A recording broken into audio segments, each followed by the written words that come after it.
দুষ্ট লোকের অনেক দুঃখ আছে।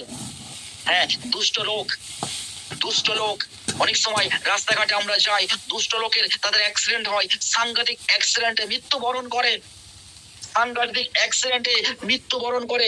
বাইবেল বলছে দুষ্ট লোকের অনেক দুঃখ আছে, কিন্তু যারা সদাপ্রভুর উপর বিশ্বাস করে, কিন্তু যারা ঈশ্বরের উপর বিশ্বাস করে, যারা সদাপ্রভুর উপর বিশ্বাস রাখে, তাদের চারিদিকে তার বিশ্বস্ততা ঘিরে থাকে।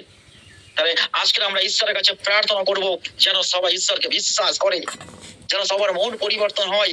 আর যখন তারা রাস্তাঘাটে যাবে যেন ঈশ্বরের উপর ভরসা রাখে, আর ঈশ্বর স্বর্গের দূত দ্বারা তিনি সিঁড়ি স্থাপন করে প্রত্যেকটা সন্তানের জীবনকে তিনি সুরক্ষার ঢাল দিয়ে ঘিরে রাখে। তাই আমরা যেখানে যাই না কেন, আত্মীয়র বাড়ি, মন্ডলীতে, কর্মজীবনে, আমরা যে স্থানে যাই না কেন, আজকের প্রার্থনার দরকার আছে।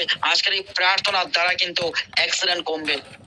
অ্যাক্সিডেন্ট কমবে, শুধু কমা নয়, আমি ঈশ্বরের কাছে আজকে যাচনা করব যে ঈশ্বর একেবারে অ্যাক্সিডেন্ট মুক্ত করো, যেন একদম অ্যাক্সিডেন্ট না হয়, সারা পৃথিবীতে যেন কোথাও অ্যাক্সিডেন্ট না হয়।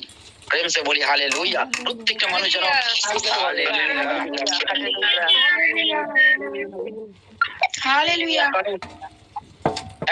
একটা দাদা ভাই, সে অনেক আশা নিয়ে ঘর থেকে বেরোয়। একটা দাদা ভাই অনেক আশা নিয়ে ভোর সকালবেলা ঘর থেকে অফিসে বেরোয়। আর তার সন্তান আশা করেছে বাবা আমার জন্য একটা জামা নিয়ে আসবে। কিন্তু অনেক সময় দেখা যায় বাবা জামাও কিনেছে,